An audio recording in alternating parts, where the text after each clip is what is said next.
2020년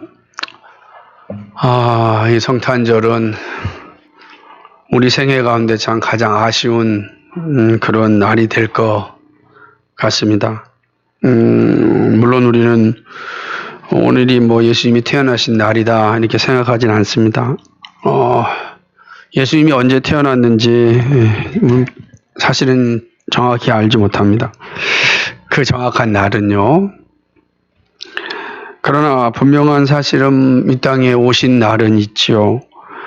우리가 그 날을 생각하면서 예배하는 것입니다. 특별히 12월 25일은 우리 역사적으로 잘 알고 있듯이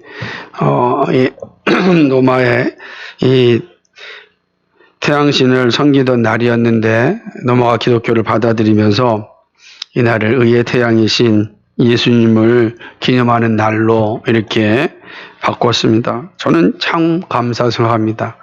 우상의 그림자가 다 사라지고 그리고 그날 예수님을 찬양하고 경배하는 날이 되었으니 얼마나 감사한 일이겠습니까?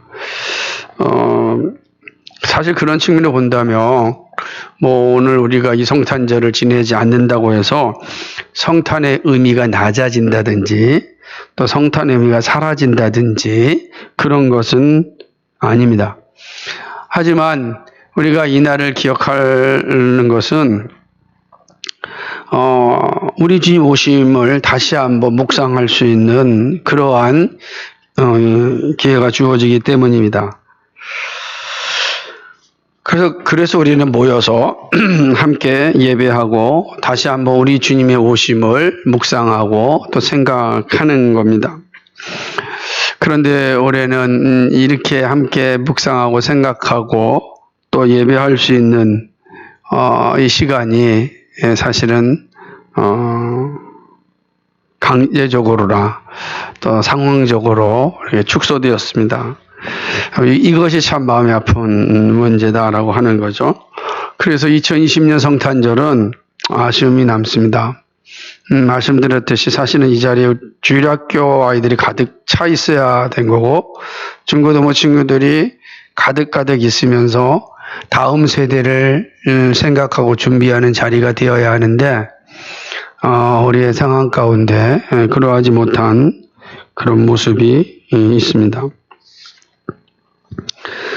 그러나 그렇다고 하더라도 오늘 우리가 함께 모여있는 이 시간을 가볍게 생각해서는 안 되고 정말 간절한 마음으로 예배를 하여야 합니다. 성탄절은 성스러운 탄생이죠. 거룩한 탄생을 의미합니다. 왜 우리가 성탄, 거룩한 탄생, 거룩한 생애를 우리가 맞이하는가? 그는 하나님이 사람의 몸을 입고 우리 가운데 오셨기 때문입니다. 그래서 우리는 이 날을 성탄이라고 말하는 겁니다. 성육신의 날이기 때문에 그렇습니다. 하나님이 사람의 몸을 입고 우리 가운데 오신 날입니다. 근데 이 성육신은 즉흥적으로 이루어진 사건이 아닙니다. 하나님의 계획 가운데 존재하였습니다. 그 계획은 창조로부터 준비되었습니다. 구약 성경은 하나님이 사람이 되신 이 날, 즉 예수님이 오신 이 날을 위한 준비였습니다. 그 준비는 이 세상이 창조되기 전에 성부 하나님, 성자 하나님, 성령 하나님 사이에서 이미 있었습니다. 우리는 그는 구원 협약이라 이렇게 말씀드렸습니다. 이미 삼위 하나님 가운데 이 놀라운 사실들은 이미 논의되었습니다. 그리고 하나님께서 세상을 창조하시고 첫사람 아담과 약속을 맺었습니다. 하나님의 백성이 되고 하나님의 자녀가 되고 하나님은 그들의 하나님이 되어서 영원한 복락을 누리는 것입니다. 이것이 창조의 그림이었고 영광이었습니다. 그런데 첫사람 아담은 하나님의 자녀 되기를 거부하고 반역하였습니다. 하나님을 반역하는 게 죄입니다. 죄가 무엇이냐? 하나님을 반역하는 겁니다. 그게 죄예요. 우상숭배가 무엇이죠? 하나님을 반역하는 겁니다. 그래서 우상숭배를 죄라 그러는 거예요. 하나님을 반역하는 것입니다. 죄입니다. 결국 아담은 죄로 인하여서 에덴 동산에서 쫓겨났습니다. 그 이후에 죄의 결과는 사망이라고 하는 결과가 온 인류에게 주어졌습니다. 그러니까 인류는 이제 죽음 외에는 소망이 없습니다. 그런데 하나님께서 이 죄를 용서하는 길과 구원의 길을 친히 알려주셨고 또 제정하셨습니다. 그 길은 사람으로서는 할 수가 없는 길이었습니다. 누구도 그 길을 갈 수가 없습니다. 왜냐하면 인류에게는 죽음 외에는 다른 길이 없기 때문에 그렇습니다. 그럼 이 구원의 길이 어떤 길입니까? 하나님 자신이 죄를 짊어지고 죽음에 이르는 길입니다. 그리고 그 죽음을 이기고 다시 살아나는 겁니다. 그것만이 인류에게 소망이 되는 것입니다.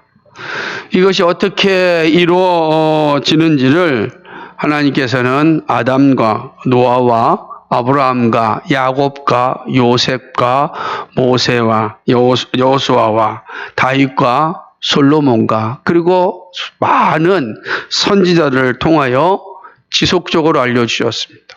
하나님께서 노아를 부르시는 게 그냥 한 사람을 부르는 것이 아니라 내가 너희를 구원하겠다.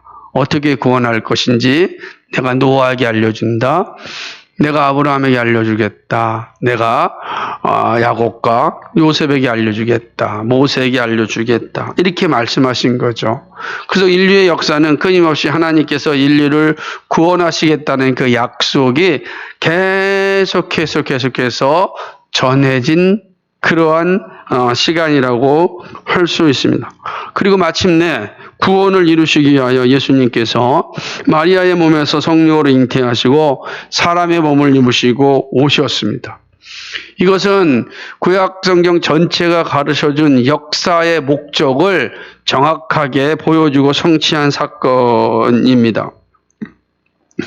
그리고 생명의 말씀을 전하시고 십자가에서 우리 모두의 죄를 다 짊어지시고 죽으셨습니다. 예수님께 죽으셨어요. 놀랍죠? 이게 하나님의 계획이었단 말이에요. 오셔서 죽으시는 겁니다. 그러므로 성탄절은 죽으시러 오신 날이죠. 그것은 우리에게는 기쁨이고 우리에게는 즐거움입니다. 그러나 그의 죽음은 영원한 죽음이 아니라 다시 살아나는 죽음입니다. 그런데 이 죽음은 단지 이스라엘만을 위한 것이 아닙니다. 왜냐하면 예수님은 분명 베들레헴에서 오셨지만 이스라엘 베들레헴에 나셨지만 이스라엘을 위해서 오신 것은 아닙니다. 예수님은요, 온 세상의 주인으로 오셨습니다. 온 세상을 구원하시고자 사람의 몸을 입으셨습니다. 본문 마태복음 2장 1절로부터 12절까지는 세상을 구원하기 위한 하나님의 계획이 무엇인지를 잘 보여줍니다. 우리도 무슨 일을 할 때 다 계획을 합니다. 시험을 보려면 시험 계획을 짜서 공부합니다. 그죠? 내일이 수학 시험인데 오늘 영어 시험, 영어 공부하는 사람 있다면 그거는 계획을 정말 잘 못 짜는 거죠. 아마 그런 사람은 없을 겁니다. 또한 여행을 하려면 여행 계획을 합니다. 그죠? 이처럼 하나님도 세상을 구원하기 위한 계획을 가지셨습니다. 그래서 그 계획을 우리가 잘 살펴보는 건 참으로 중요합니다. 근데 오늘은 그 계획 가운데 하나인 동방박사들의 준비입니다. 하나님께서 여러 준비가 하셨는데 이제 그 계획의 한 절정 가운데 한 부분인 동방박사들입니다. 여러분 우리가 동방박사들에 대해서 이야기를 많이 듣지만 동방박사들은 성경 그리고 마태복음이나 사복음서의 한 부분 잠깐만 기록되고 더 이상 기록되지 않습니다. 그죠? 우리가 성탄절이 아마 지나가면 동방박사들의 이야기를 듣지 않을 겁니다. 참 놀랍죠?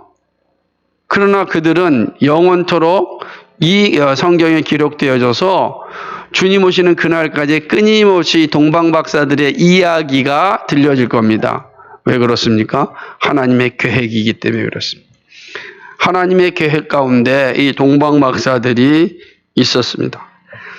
하나님은 동방에 사는 박사들을 준비시켰습니다. 동방이 어딘지 여러 가지 이야기들이 있습니다. 어떤 분들은 아프리카다, 어떤 분들은 사우디아라비아다, 여러 가지 이야기들이 존재합니다. 어쨌든 동방에서 온 박사들입니다. 이들은 별을 연구하는 사람들이었습니다. 오늘날로 말하자면 천문학을 공부하는 사람들이라고 할 수가 있습니다. 이들은 별을 연구하다가 별을 따라서 예루살렘까지 왔습니다. 자, 이 동방 박사들은 이스라엘 사람들이 아닙니다. 그죠? 이들은 그러니까 이스라엘 외 이방인들입니다. 근데 별을 연구하다가 먼 여행을 하면서까지 이스라엘 땅 예루살렘에 왔습니다. 이들은 예수님이 태어나기 전부터 여행을 하여서 태어나신 날 도착했습니다. 그죠? 동방인 머니까 거기서 오늘날처럼 제트 비행기가 있어가지고 2시간 만에 와가지고 베들레헴에 도착해서도 만날 수 있으면 좋겠는데 그렇지 않잖아요. 그냥 이들이 언제 먼 날부터 오래 전부터 준비시키신 겁니다. 준비시켰다가 그 시간에 맞춰서 베들레헴에까지 온 거죠. 그렇죠? 놀라운 일 아니겠습니까? 박사들이 몇 명인지 우리 잘 모르죠. 그죠? 3명은 결코 아닙니다. 그죠? 들이죠. 3명으로 단정하는 건 되게 위험합니다.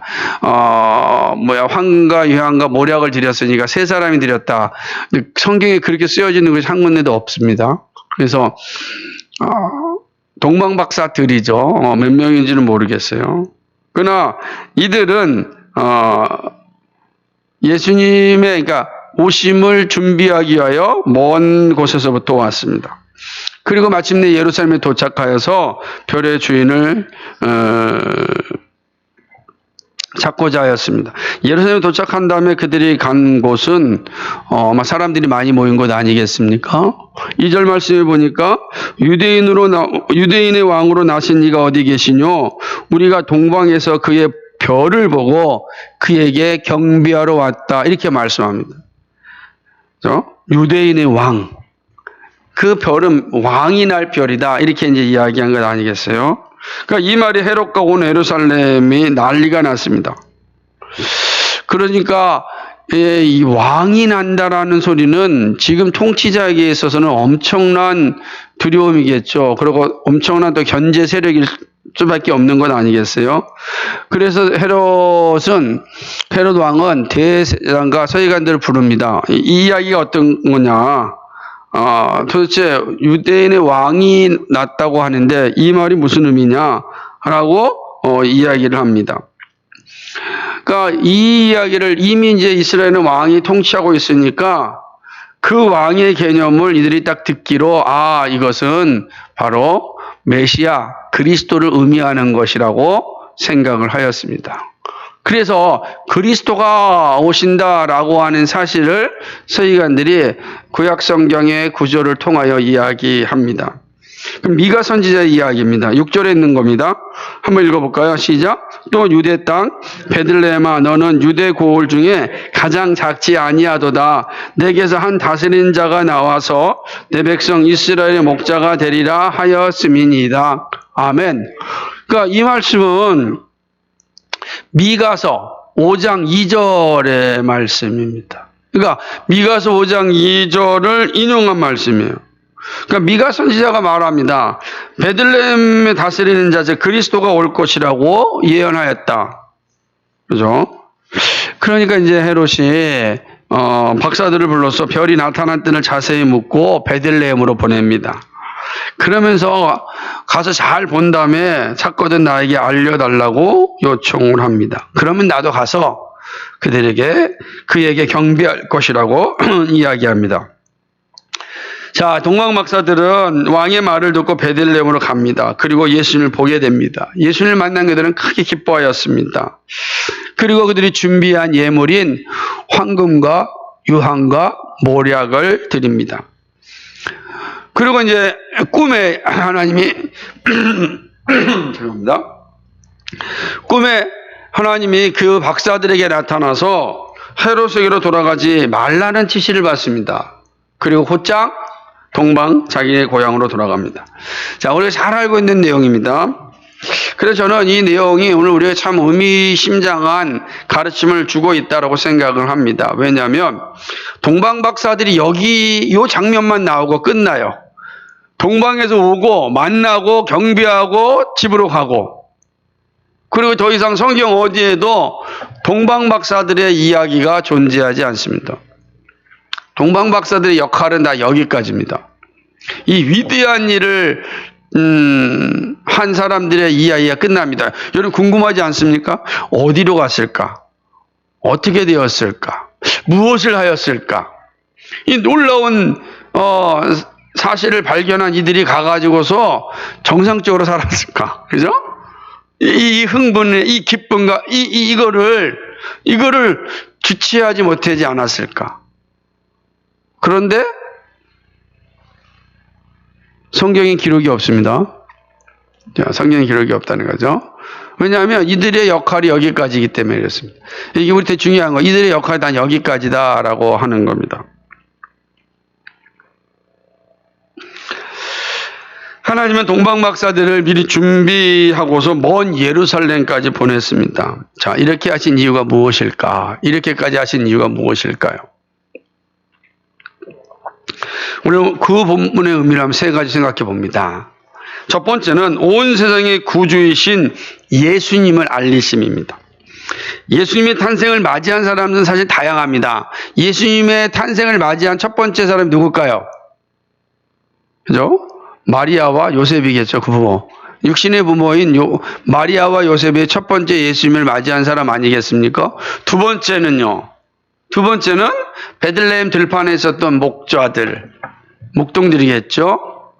또 누가 있겠습니까? 그 마구간 주인도 아마 그곳에 있었을 겁니다. 다양한 사람들이 있었습니다. 그리고 오늘 우리가 본문에서 살펴본 동방에서 온 박사들입니다. 이들은 예수님의 탄생을 처음 본 사람들입니다. 이 가운데 가장 오랫동안 준비된 사람이 누구겠습니까? 동방에서 온 박사들이죠. 베들레헴 들판에 있었던 목자들이 오랫동안 준비되진 않았습니다. 그 다음에 마구간 주인이 오랫동안 준비된 사람은 아니죠. 그러니까 오랫동안 준비된 사람이 누굽니까? 동방에서 온 박사들. 그들은 오래전부터 별을 보고서 그 별을 따라 온 것 아니겠습니까? 참 놀랍지 않아요? 그 오랫동안 별을 보다가 딱 시간이 돼서 도착할 때에 도착한 겁니다. 정확하게. 이게 시간 재고 온 거 아니잖아요. 몇 시간까지 가야겠다. 이거 뭐 시간표 있는 것도 아니잖아요. 그럼 이 사실을 보면서 우리가 알 수 있는 건 정말 하나님의 시간표가 정확하구나. 하나님의 시간표가 정확하게 지금 작동하고 있는 거예요. 그래서 그 하나님의 시간표가 아기 예수님이 오시는 그날에 딱 맞춰진 것 아니겠습니까? 도대체 이렇게 하신 이유가 어디 있겠는가? 무엇이겠는가? 그것은 성육신하신 예수님은 세상의 왕이고 구주이기 때문입니다. 온 세상이 단지 이스라엘의 왕이 아니다. 이스라엘의 구주가 아니라 지역의 한 모델의 구주가 아니라 온 세상의 구주이심을 드러내기 위함입니다. 예수님은 이스라엘 땅 베들레헴에 태어났지만 온 세상의 왕이십니다. 그 준비는 이미 태초에 시작되었습니다. 그리고 마침내 베들레헴 땅에서 완성되었습니다. 예수님은 이스라엘의 왕만이 아니라 온 세상의 왕이십니다. 이 사실을 알려주기 위하여 동방의 박사들을 미리 준비하신 겁니다. 온 세상의 왕이십니다. 그래서 오늘 우리 이스라엘 사람들이 아니잖아요. 그죠? 우리 베들레헴 사람들도 아니잖아요. 근데 우리가 오늘 예수님을 우리의 왕으로 고백하고 예배합니다. 왜 그렇습니까? 예수님은 바로 온 세상의 구주로 우리 가운데 오셨기 때문입니다. 그리고 이 놀라운 사실의 시작을 동방 박사들을 통하여서 준비하신 것입니다. 동방에서 와서 유대인의 왕으로 나신 예수님을 찾습니다. 그러자 헤롯과 대제사장은 그리스도임을 알게 됩니다. 왜 이렇게 얘기하죠? 세상의 왕이 누구라고요? 메시아라는 겁니다. 자, 유대인의 왕이라 그랬어요. 그런데 이들은 그리스도라고 이야기합니다. 하나님께서는 이 두 사이에 오고 가는 대화를 통하여서 예수님이 누구신가를 우리에게 보여주시는 겁니다. 그분은 세상의 왕일 뿐만 아니라 그분은 그리스도입니다. 구주다. 자, 우리의 죄를 용서하여 주신, 우리에게 영원한 생명을 주실 수 있는 분. 다시 말한다면 지금 이 세상의 모든 문제를 해결하실 분이 바로 예수 그리스도다라는 사실을 보여주는 것입니다. 온 세상이 죄로 인하여 고통을 받고 있지만 누구도 그 문제를 해결하여 줄 수 없습니다. 이 문제를 해결하여 주실 분은 오직 예수님 한 분입니다. 세상의 왕이신 그리스도께서 우리를 구원하십니다. 이 사실을 지금 동방박사들의 준비를 통하여서 보여주시는 겁니다. 이스라엘은 그들이 기대하였던 말씀이 성취된 것이고 온 세상은 그 성취된 것이 단지 이스라엘 것이 아니라 온 세상의 것임을 드러내신 거죠. 이게 동방박사들의 준비됨이죠. 그게 하나님의 계획입니다. 우리의 문제를 해결하실 분은 오직 예수 그리스도 뿐입니다. 우리의 삶의 모든 문제를 해결하여 주실 분은 오직 예수 그리스도 한 분뿐입니다. 그러므로 이 땅에 사는 누구든지 예수님을 만나기 전까지는 안식을 누리지 못합니다. 삶의 문제가 해결되지 않은데 어떻게 안식을, 평안을 누릴 수 있겠습니까? 그러므로 예수 그리스도를 만나지 못하면 늘 불안과 초조와 염려와 걱정에 매달려 사는 것입니다. 우리가 예수를 믿고도 어려운 상황이 처하게 되면은 걱정과 두려움과 초조가 다가오지만 또다시 예수 그리스도로 말미암아 걱정과 두려움과 초조에서 벗어나는 것을 경험합니다. 그런데 예수 그리스도를 만나지 못한다면 어떻게 그 두려움과 그 불안과 그 초조와 그 염려와 그 걱정에서 헤어날 수 있겠습니까? 헤어날 수가 없습니다. 인간이 가진 연약함과 죄성에서 자유할 수 있는 자는 아무도 없습니다. 그것이 세상의 역사 아니겠습니까? 세상의 역사입니다. 그러므로 이 문제에서 자유하게 해주실 분은 예수 그리스도뿐입니다. 예수님은 바로 이 사실을 우리에게 선물로 주시고자 창세전에 준비된 대로 때가 돼서 우리 가운데 오셨습니다. 이스라엘 문제가 아니라 온 세상, 이 땅에 존재하는 모든 이들의 문제에서 자유하게 해줄 분은 바로 예수 그리스도입니다. 왜요? 그분이 바로 우리의 왕이시요, 그분이 우리의 구주이기 때문입니다. 이것이 바로 동방박사를 통하여 준비하신 하나님의 계획입니다. 두 번째는 예수님은 온 세상의 기쁨이고 예배받기에 합당하신 유일한 분임을 알게 하심입니다. 이것이 두 번째 가르침입니다. 예수님은 온 세상의 기쁨입니다. 동시에 예배받기에 합당하신 유일한 분입니다. 유일한 분. 그러니까 이 땅에서 예배받기에 합당한 분은 오직 한 분, 예수 그리스도 외에는 없습니다. 예배받기에 합당한 분은 오직 예수 그리스도 그분입니다. 동방박사들을 통하여 하나님은 세상을 깨어나게 하셨습니다.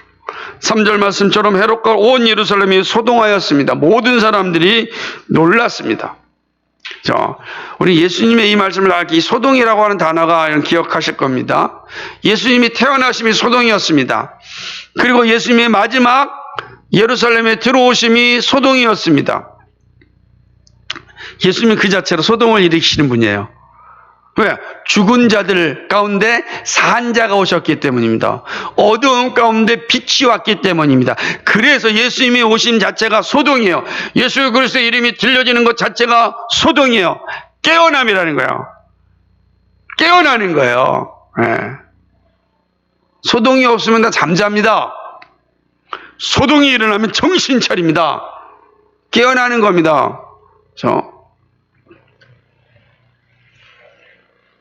하나님께서 세상에 이러한 소동을 주신 이유가 있습니다. 바로 예수님을 예배하기 위함입니다.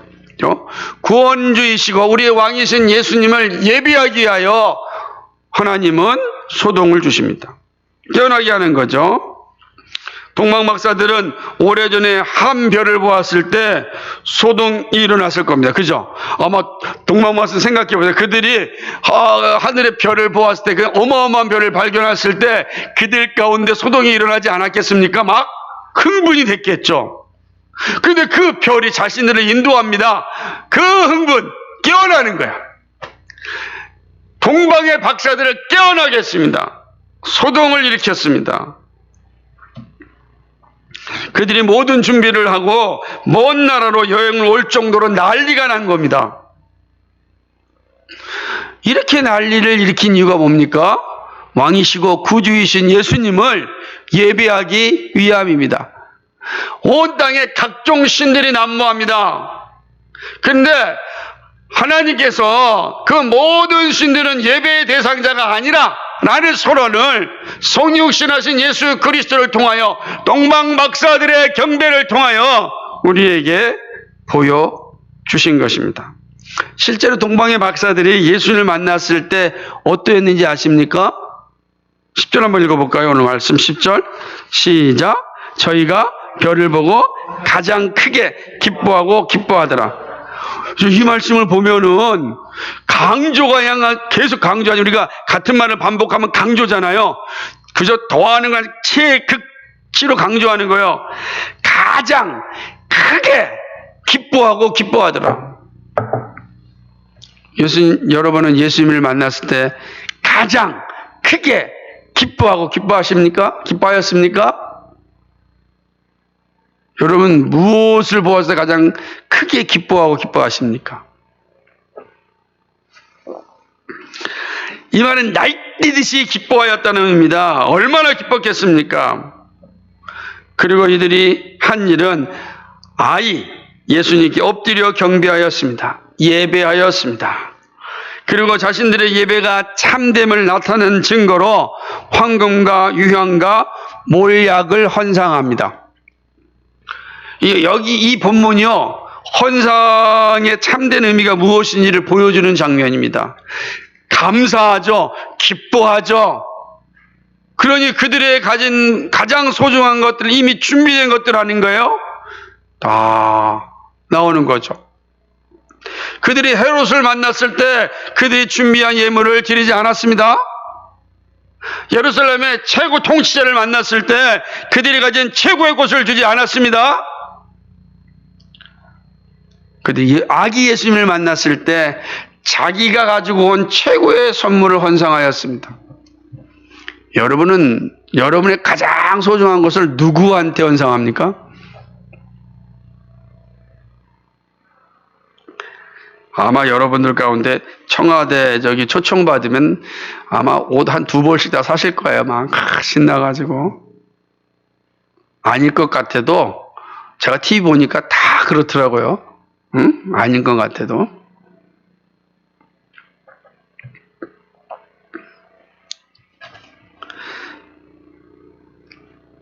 이 동방박사들은 이 예수님을 만나자 가장 크게 기뻐하자 자신들의 기쁨이 진정한 기쁨임을 헌상을 통하여 보여주었습니다.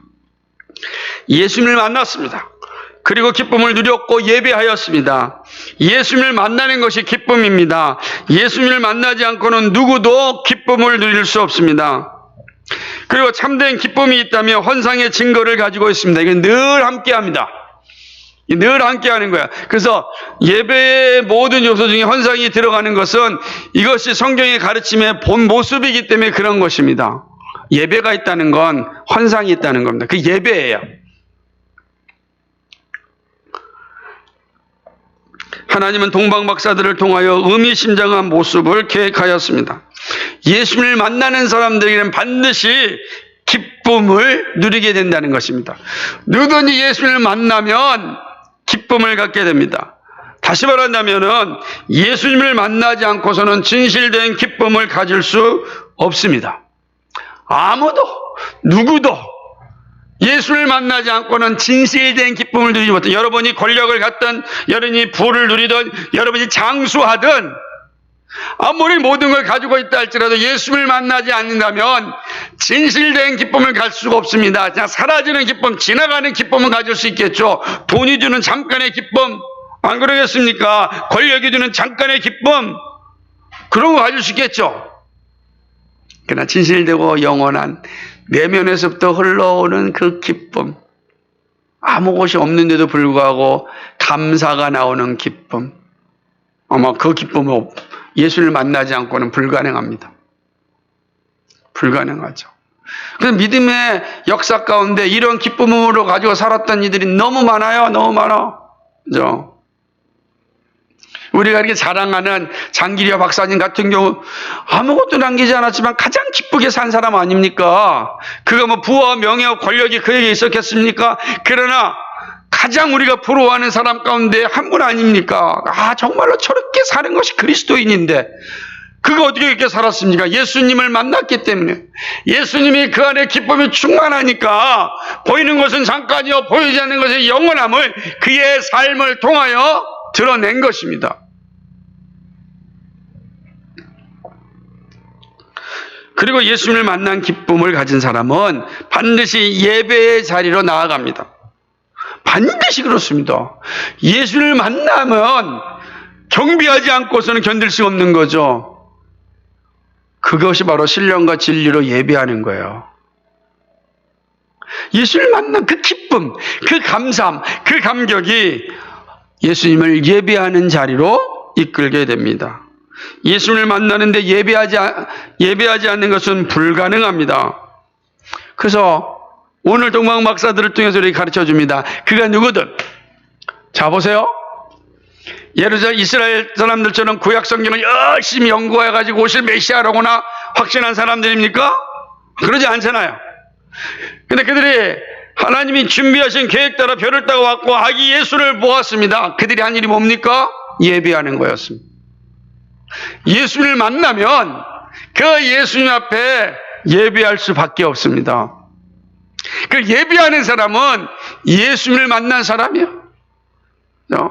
그 예배함을 통하여 예수님이 주시는 놀라운 사랑과 은혜와 즐거움과 안식과 평안을 누리기 때문에 내가 살았다라고 하는 그 놀라운 선물을 받았기 때문에 예배합니다. 이렇듯 하나님은 동방 박사들을 통하여 예수님을 만난 사람은 예배하는 사람을 가르칩니다. 그리고 예배는 오직 예수님만 받습니다. 이 땅에 누구도 예배의 주인이 될 수 없습니다. 오직 예수 그리스도만 우리의 예배자가 됩니다. 이것이 이 사실을 통해 가르쳐 주는 겁니다. 이 두 번째 가르침입니다. 세 번째 가르침은요. 세상에서 믿음을 가진 자는 누구든지 하나님의 인도하심 받음을 보여주심입니다. 여러분 이 말씀을 기억하셔야 돼요. 세상에서 믿음을 가진 자는 누구든지 하나님의 인도하심을 받습니다. 이 사실을 이 동방 박사들의 통하여서 하나님께서 우리에게 알려주시고 있습니다.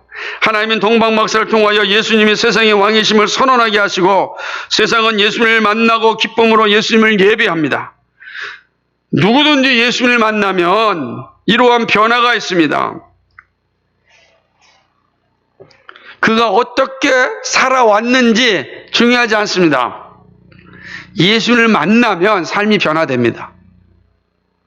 예수를 만나면 그가 이전에 살았던 모든 삶이 어떤 모습을 가지고 있는지가 중요하지 않고 삶이 변화됩니다. 변화됩니다. 새로운 존재로 변화됩니다. 놀라운 변화죠. 그것이 교회의 열매예요. 교회의 열매는 뭐냐면 변화된 사람들이 함께 모이는 곳입니다. 그런데 세상은요 이러한 변화를 싫어합니다. 자, 이게 신비이죠. 자, 우리가 변화되면은 다 좋은 거 아니겠습니까? 그런데 세상은 우리의 변화를 싫어합니다. 오히려 이렇게 요구합니다. 원래대로 살라고 유혹합니다. 좀 미워하고 시기하고 질투하고 경쟁하고 싸우고 속이고 거짓말하고 탐욕하고 쾌락을 즐기기를 계속하라고 이야기합니다. 야, 갑자기 네가 변하니까 재미가 없어진다는 거죠. 속이고, 그죠? 경쟁하고 싸우고 미워하고 시기하고 질투하고 그래야 되지 않겠냐. 근데 왜 양보하냐? 그러는 거예요. 여러분, 싸우는 사람 말릴 때 싸움이 끝납니까? 안 끝나잖아요. 그죠? 끝까지 싸우고 싶어 하지 않습니까? 세상 그런 거예요. 근데 막 싸움을 걸어오는데, 그렇습니까? 그러면 기분이 확 상하는 겁니다. 그러면서 뭐라고 하는지 아세요? 그래, 너만 잘났냐? 이렇게 얘기합니다. 아니, 내가 지금 미안하다니까? 그래, 너만 잘났냐? 저한테도 그런 거예요. 네? 얼마나? 저도 우리 사람이랑 막 논쟁을 할 때 갑자기 우리 사람이 알았다고? 그럼 내가 잘못했다. 그러면 받아들여야 되는데 받아들이지 않고 더 화가 나는 거예요. 그 인간이구나. 그 인간이 인간. 얼마나. 그런데 예수를 만나지 못한 세상은 어떻겠습니까? 변화된 사람을 요구하지 않습니다. 죄성에 있는 그대로 살라고 이야기합니다. 누구나 다 있습니다. 없는 사람이 없습니다. 오직 그리스도 외에는 다 있습니다. 그래서 예수님을 만나고 변화되면 가까이 있는 사람들부터 싫어합니다. 그래서 고난을 주고 괴롭히고 갈등을 주고 어려움을 줍니다. 그거 통과하라고. 그 통과하면 그때서 숙여집니다.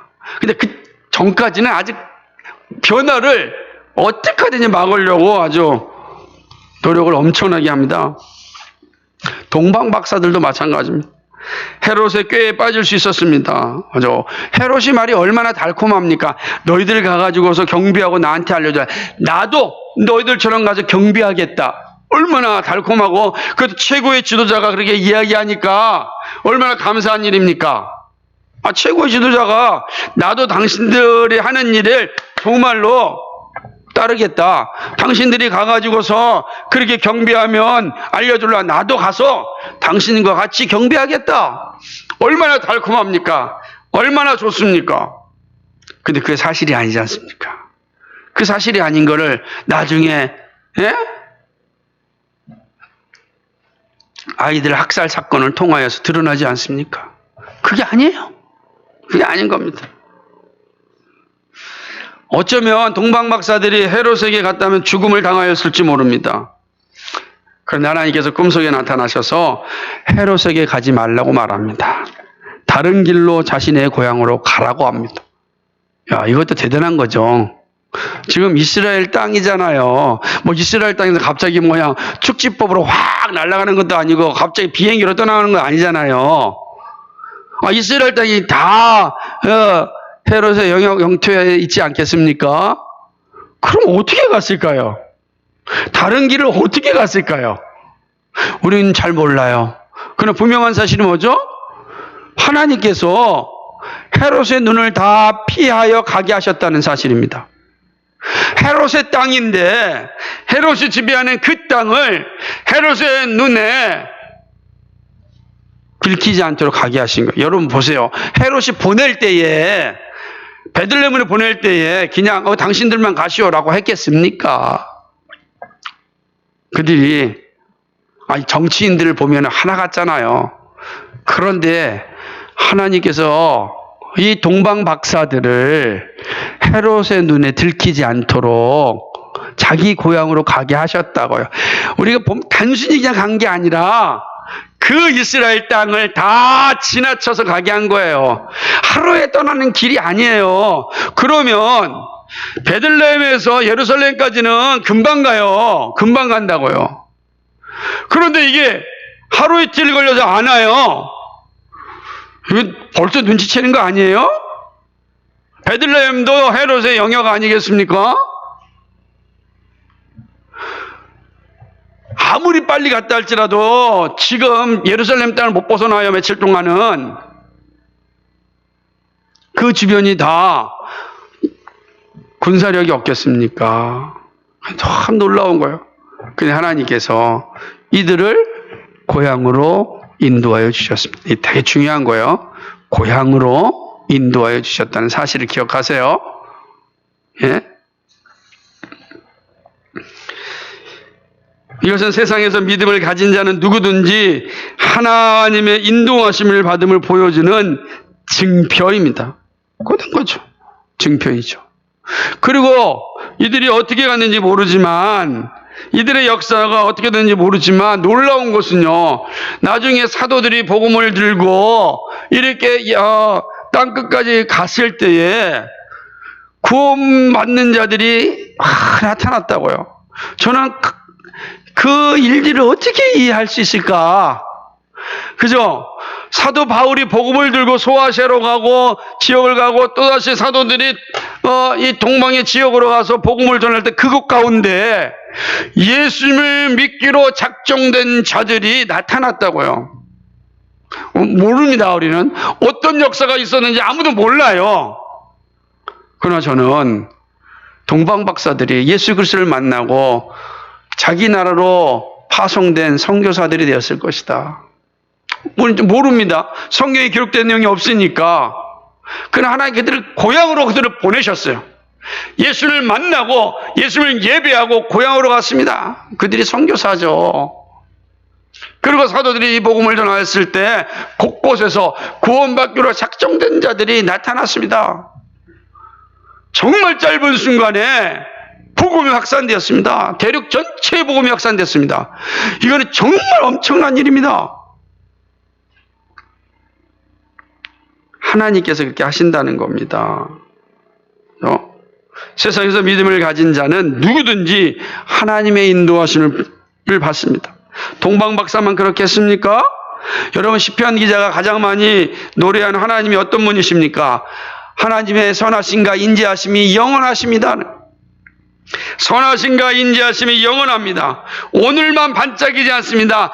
영원함입니다. 그 놀라운 선물이 바로 예수님입니다. 그렇죠. 사랑하는 여러분, 여러분도 지금 참 많은 어려움을 겪고 있으리라 생각합니다. 지금 우리 각자가 어려움 가운데 있습니다. 힘들고 지칠 수 있습니다. 또 여러분, 앞이 잘 안 보일 수도 있습니다. 취업이 잘 안 될 때 앞이 잘 안 보이기도 하죠.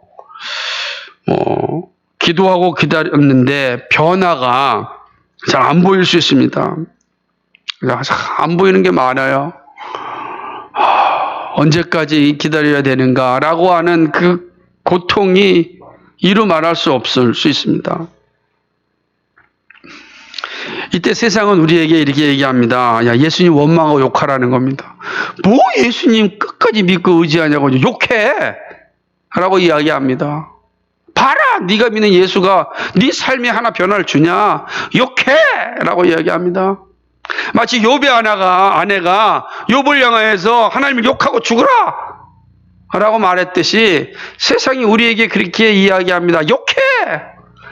야, 네가 그렇게 믿었던 예수가, 네가 그렇게 섬겼던 예수가 너에게 뭐 해주고 있느냐? 너 지금의 삶을 봐라. 여전히 어렵고 힘들고 고통받고 있지 않느냐? 변화된 게 뭐가 있느냐? 그렇게 기도했는데 네 삶 뭐가 변화됐냐? 얼마나 많은 이야기가 우리 주변에 들려옵니까? 그만큼 우리의 삶이 힘듭니다. 그때 믿음을 가진 우리들이 할 고백은 하나님은 선하시고 그 인자하심이 영원하십니다. 하나님은 선하시고 그 인자하심이 영원하십니다. 어제도 오늘도 영원토록 하나님은 나에게 선하신 분이고 하나님은 나에 대한 사랑이 영원하십니다. 사랑하는 여러분, 믿음으로 살아갈 때 예수님은 우리를 끝까지 지켜주십니다. 우리를 반드시 우리의 본향으로 인도하여 주십니다. 우리의 본향으로 인도하여 주십니다.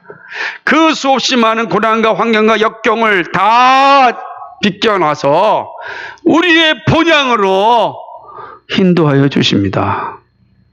그게 약속의 말씀이에요. 우리는 이 말씀을 끝까지 간직해야 합니다. 이사야서 42장 3절에 상한 갈대를 꺾지 아니하며 꺼져가는 등불을 끄지 아니하고 진리로 공의를 베풀 것이며, 이사야서 43장 1절 2절에 야곱아 너를 창조하신 여호와께서 이제 말씀하시느니라, 이스라엘아 너를 조성하신 자가 이제 말씀하시느니라, 너는 두려워 말라.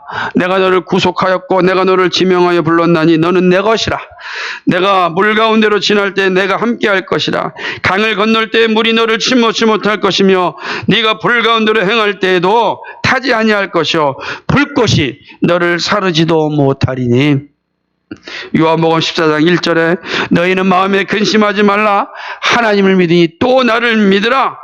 요한복음 16장 33절에 이것을 너희에게 이름은 너희로 내 안에서 평안을 누리게 하려 함이라. 세상에서는 너희가 환난을 당하나 담대하라. 내가 세상을 이기었노라.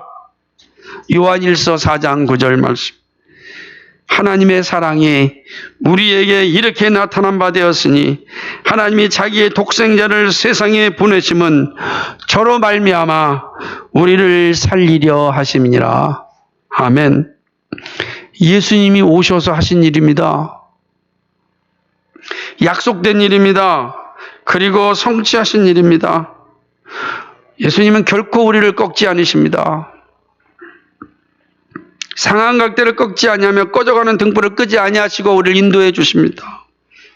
상한 갈대와 같고 꺼져가는 등불과 같은 우리의 삶이라 할지라도 결코 꺾여지지 않고 꺼지지 않습니다. 우리 주님이 영원한 등불, 선하시고 인자하심이 우리와 함께 하시기 때문에 그렇습니다. 우리에게 평안을 주십니다. 내가 너를 지명하여 불러 너는 내 것이라. 우린 주님의 것이기 때문에 그렇습니다. 우린 주님의 것입니다. 예수님이 우리의 주인이십니다. 주님이 우리를 지켜주시고 보호하여 주십니다. 그러므로 마음에 근심하지 말고 나를 믿으라 그랬지 않습니까? 마음에 근심 말고 내가 세상을 이겼다. 내 안에서 평안을 누릴 수 있다 말씀합니다. 우리를 고난의 삶에서 승리케 하십니다. 예수님은 우리를 살리고자 이 땅에 오셨습니다.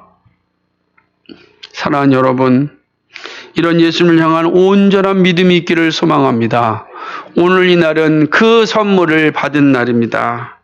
말씀을 맺습니다. 여러분은 성탄절을 어떻게 맞이하십니까? 성탄절이 여러분에게 어떤 기쁨을 주십니까? 주님의 성육신의 날에 여러분의 믿음을 다시금 확인하는 시간이 되기를 바랍니다.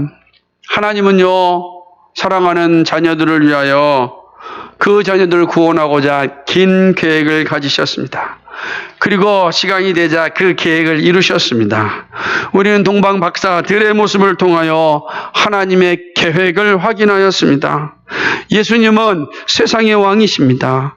세상의 왕이신 예수님을 만난다면 누구든지 큰 기쁨을 누리고 예배하는 삶을 간절히 구하게 됩니다. 나는 오직 예수 그리스도 외에는 다른 누구를 알기로 작정하였습니다. 나는 오직 예수 그리스도만 예배합니다. 나의 주유는 예수 그리스도입니다. 나의 왕은 예수 그리스도입니다. 나의 모든 것은 오직 예수 그리스도입니다. 예수 그리스도 외에는 내가 경배할 사람이 없습니다. 예수 그리스도 외에는 내가 누구도 사랑하지 않습니다. 오직 예수 그리스도만이 나의 전부요 모든 것입니다. 사랑하는 여러분, 예수 그리스도만이 우리의 전부입니다. 그 예수 그리스도께서 우리를 끝까지 인도하십니다. 본향에 이를 때까지 끝까지 인도하시고 보호하십니다.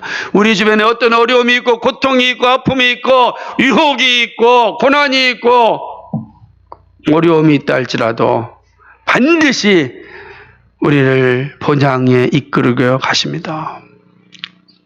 여러분, 이 사실을 기억하십시오.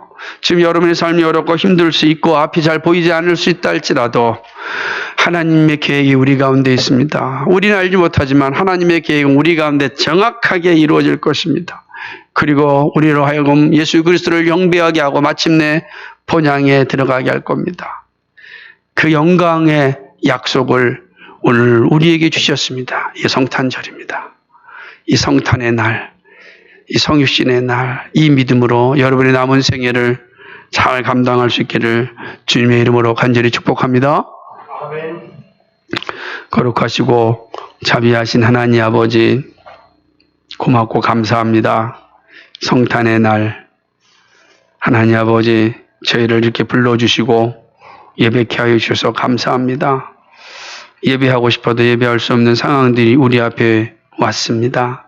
또 올 수 있습니다. 하나님 아버지, 그러나 우리에게 주어진 시간에 최선을 다하여 정말 하나님을 예배할 수 있는 그런 믿음을 주셔서 감사합니다. 하나님 아버지, 이 비상사태 상황 속에서 끝까지 목숨 걸었고 최선을 다하여 예배할 수 있도록 도와주옵소서. 예배의 자리를 간절히 소망케 하여 주시옵시고 그 무엇보다도 우리 주 예수 그리스도를 예배하기에 힘쓰게 하여 주옵소서. 그리하여 우리 주님이 주시는 그 인도하심을 받게 하여 주옵소서. 오 주님, 우리를 본향에까지 인도하여 주심을 믿습니다. 하나님 아버지, 지금 이 어려움 가운데 절망하지 않게 하여 주시고 이 어려움 가운데 믿음의 주 온전케 하신 예수님을 바라보면서 이겨나가게 하여 주옵소서. 다시금 우리에게 오신 예수님을 찬양합니다. 다시금 우리에게 오신 예수님께 감사를 드립니다. 우리에게 생명을 주신 예수님 감사합니다. 우리의 왕이시여 우리의 구주신 예수님을 찬양합니다. 영광받아 주옵소서. 예수 그리스도의 받들어 기도하옵나이다. 아멘.